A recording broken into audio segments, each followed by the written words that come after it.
बरोबर आहे. तुम्हाला जर का कोणी सांगितला की बाबा तिकडे भूत आहे, मग तुमच्या डोक्यात आला तिकडे भूत आहे, मग तुम्हाला तिकडे नक्की भूत दिसणार. ओके.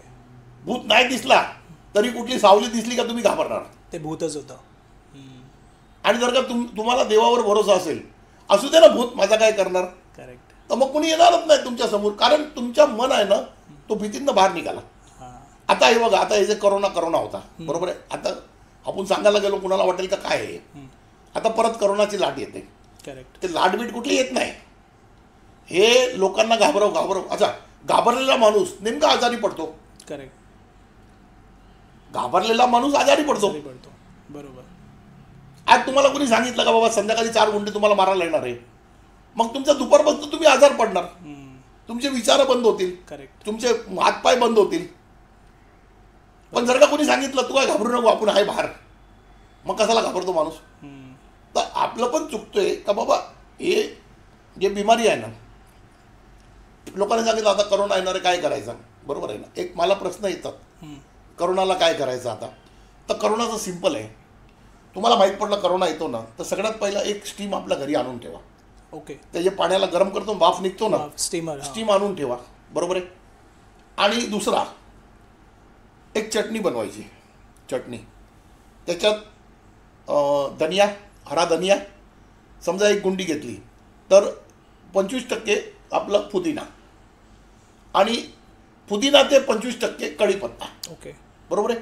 आणि त्याच्यात अद्रक आणि कच्ची हल्दी भेटली तर फार बरा. ओके. ते टाकून त्याला पिसायचा, बरोबर आहे. ते पिसून आपण ठेवायचा. त्याच्या सकाळी 1 चमचा पाणी गरम करायचा, त्याच्यात टाकायचा. एका चमच्यामध्ये 2 ग्लास होतात. ओके. त्याला उकळवायचा, थोडा उकळवला, बरोबर आहे ना, का त्याच्यात थोडंसं मध टाकायचं, थोडंसं लिंबू टाकायचं, आणि त्याला छानून आपण प्यायचा. ओके. त्याच्याने तुमचा ह्युमिनिटी पॉवर वाढतो. ओके. Immunity strong. हां, तसं पण कोणी आजार असेल ना माणूस, त्याला तुम्ही हे द्या, तुम्ही बघा त्याचा आजार आहे ना पटकन बरा होतो. करेक्ट.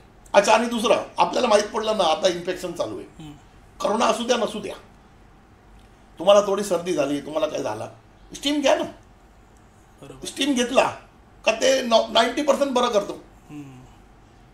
डॉक्टराकडे जायची गरजच नाही.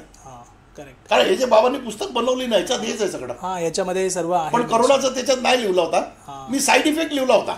करेक्ट. जो इंजेक्शन दिला करोनाचा, त्याचा साईड इफेक्ट लोकांना आला, हार्ट अटॅक आला, हे आला, ब्रेन ट्युमर झाला, त्याच्यासाठी दिला होता बाबांनी का इमलीचे पानं खायचे.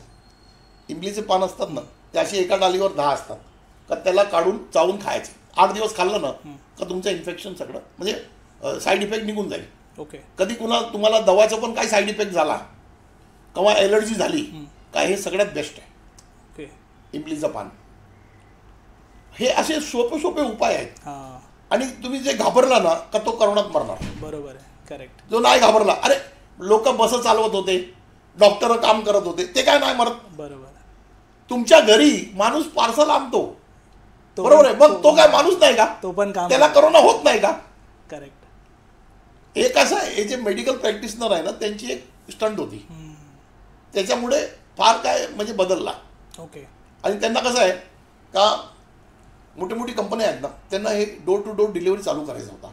ओके. पहिला माणसं जाऊन दुकानातनं सामान घ्यायचे, ते एकामेकाला ओळखायचे, काय खराब झालं तर बदली करायचे, ते एक रिलेशन. आणि सामान घ्यायला तुम्ही बाजारात गेले का तुम्ही अर्धा तास चालता, त्याच्याने तुमचा हेल्थ पण चांगला होतो.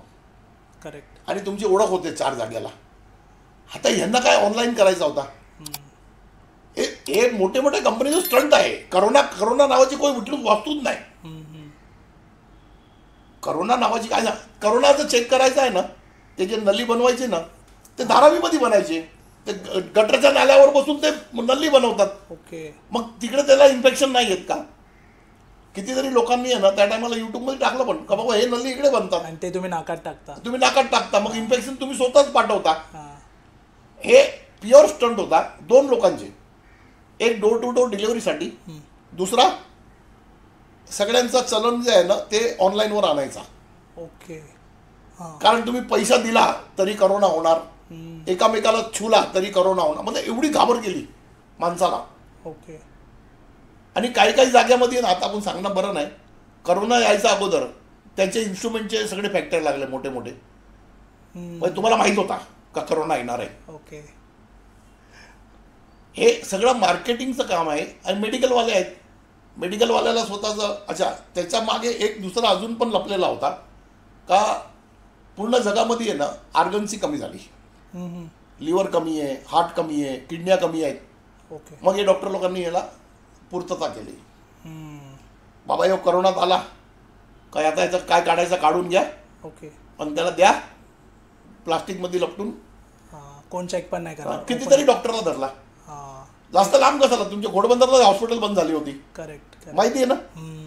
त्याला संध्याकाळी सोडणार होते.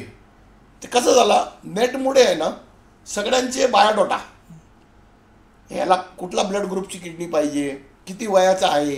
ओके. मग त्याचा जो मॅच झाला का त्याला डॉक्टर संपवतो.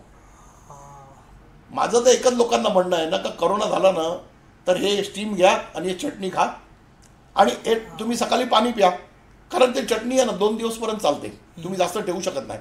मग तुम्ही जेवताना त्याला चपाती बरोबर खा ना. करेक्ट. थोडा मीठ टाकून चांगलं आपलं चपाती बरोबर खा.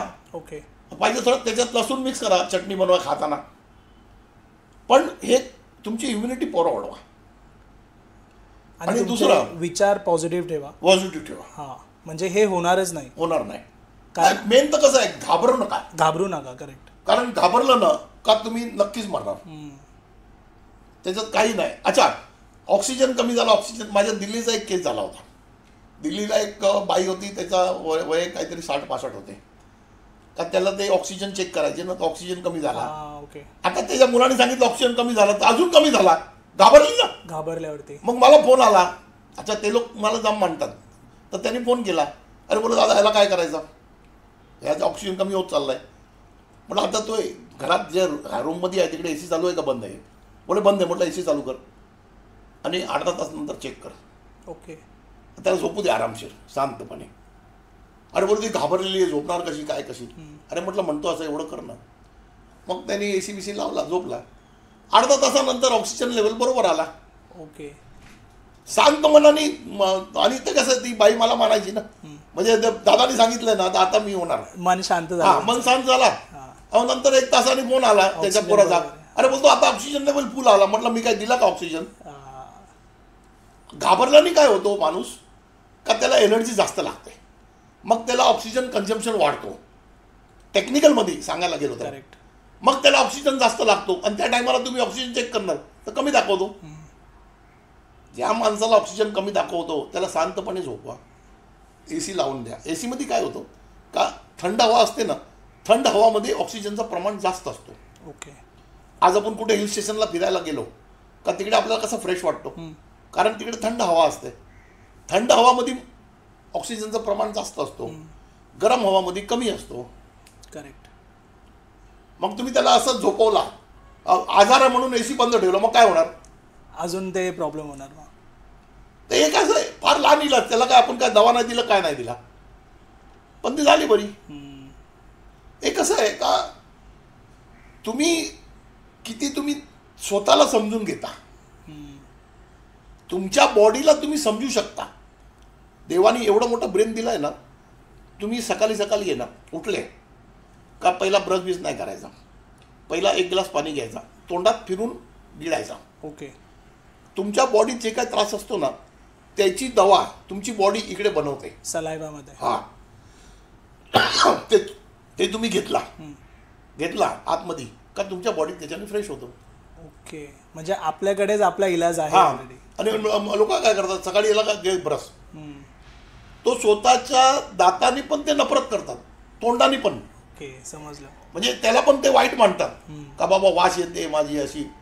अरे बाबा जी दवा बनली आहे ती वास येणारच. तू पाण्याचा कोंगणा करून घेतला का वास नाही येणार. करेक्ट. नंतर ब्रश करा. नंतर ब्रश कर ना. हे म्हणजे कसं आहे. आणि तुम्ही एक बघा, अच्छा मी म्हणतो म्हणून नाही, जे लोक डॉक्टरांकडे दातांसाठी जात असतील ना त्यांना तुम्ही विचारलं ना का दिवसनं किती वेळा ब्रश करतात, तो म्हणणार 2 वेळा. करेक्ट. सकाळी पण करतो रात्री पण करतो. मग कसा काय डॉक्टरकडे येतो. आणि हे जे साधू महाराज फिरतात हे 80 वर्षाचे 90 वर्षाचे, त्यांना विचारा किती वेळा ब्रश करतो, तो म्हणेल कधीतरी आठवड्यातनं करतो, पण ते पण दातून करतो. दातून करतात ते. कारण ब्रश हे जी वस्तू बनवली आहे ना, हे पिऑन नायलॉन आहे. तुम्ही त्याला तुमच्या दातावर रगडता, त्याचा मायक्रोप्लास्टिक तुमच्या पोटात जातो.